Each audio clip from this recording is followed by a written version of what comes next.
In 1971, American Airlines plane, which had just taken off a few minutes ago, a passenger sitting in the last row called the air hostess and handed her a letter with smiling.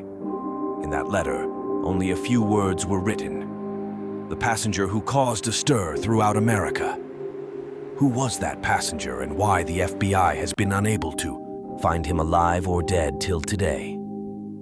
America's most powerful intelligence agency has been trying to locate that passenger for the past 50 years through the information provided by them.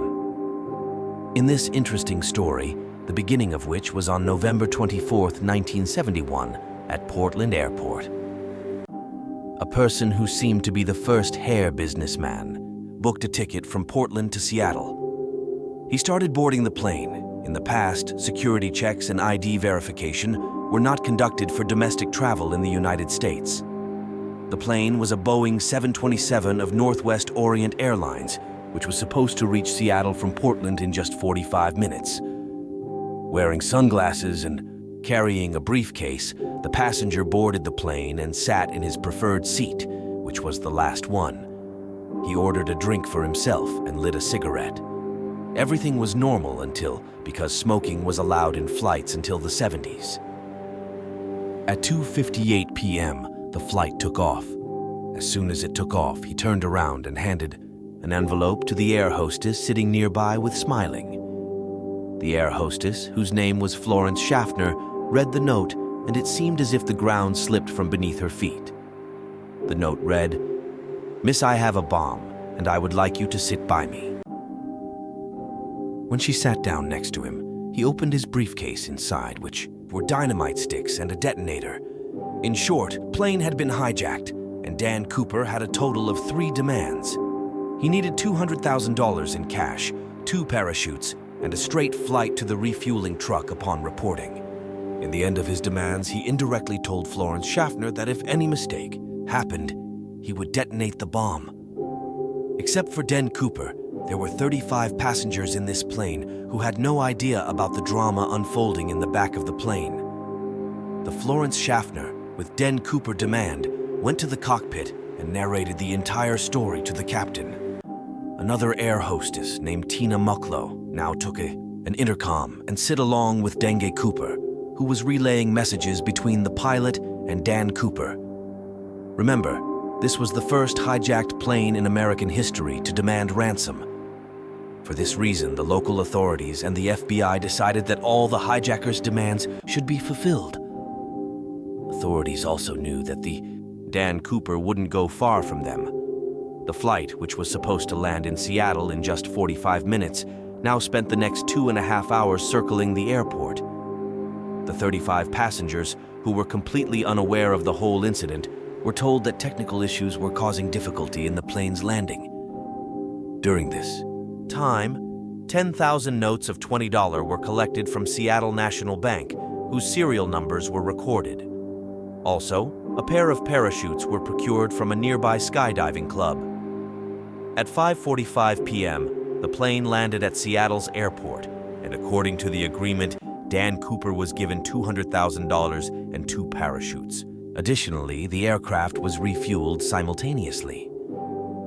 After fulfilling his demands, Dan Cooper allowed 35 passengers and 2 flight crew members to disembark. While the pilots and 2 flight crew members were instructed to stay on the plane, when the plane again took off from Seattle, Dan Cooper conveyed instructions through the hostess Tina to the pilot.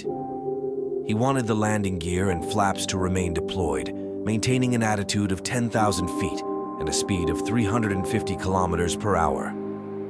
The objective was to head straight for Mexico City. The pilot fulfilled all the other demands, but taking the plane directly to Mexico City was not possible due to the fuel shortage. The pilots offered 2 options for refueling. One was Reno and other was Phoenix. Dan Cooper agreed with the Reno option, and the other side, local and federal authorities, were also doing their work. Fighter jets were sent behind the plane, but they were unable to maintain speed. Therefore, they started circling the plane. In the darkness of the night, with the roar of the engines, Dan Cooper asked Tina to go to the cockpit where 2 pilots and 1 flight attendant were present. When Tina turned to close the cockpit door, she saw Dan Cooper tying something on his waist. After that, he had opened the stairs of the plane and had jumped out. After this, whatever happened to him has been a topic of discussion for the past 50 years. When the plane landed, the entire plane was thoroughly checked. However, neither Cooper was found on the plane, nor could any bomb be found. After this incident, there was no trace of Dan Cooper, neither alive nor dead.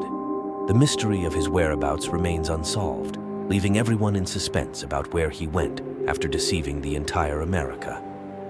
This case is the case of the Federal Bureau of Investigation, which has not been closed to date. No one had seen Dan Cooper jump from the plane, but due to the open staircase, it was clear that he had made a jump between Seattle and Loons.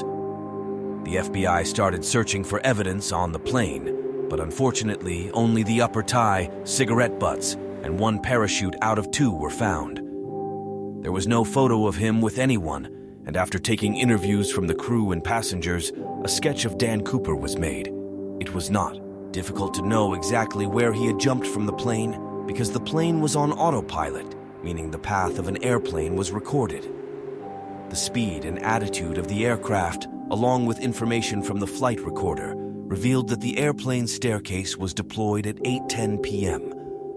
The drop location was estimated based on all this information, defining a search area of 45 square kilometers surrounded by dense jungles and mountains. The aerial team and land search team thoroughly searched the entire area, but no trace of the Cooper was found, nor did any briefcase or money move.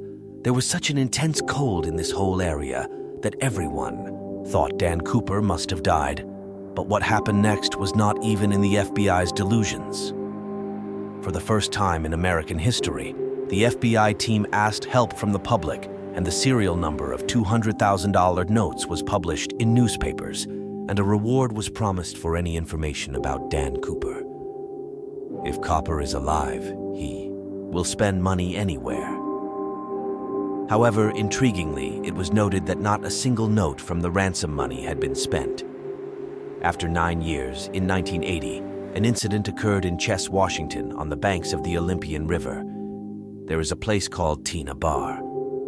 Here a child was playing with his parents when he found 3 bundles on the riverbank. This was 3 bundles of $20, making a total of $5,800.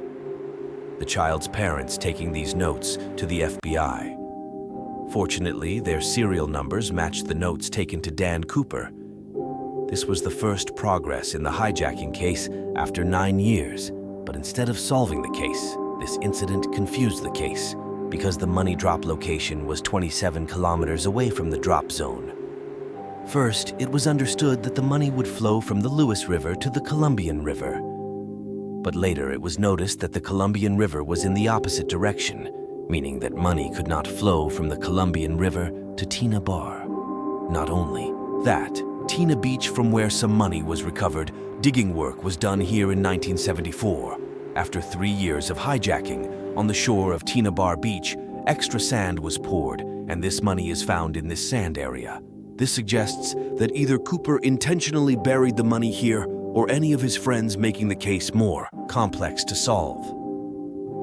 The FBI investigated people who looked like Cooper, but no special clues were found. Many furious people also say that Cooper may have been a trained military commander because the parachute he took with him was a military parachute, and operating it was more difficult than the parachute he left in the plane.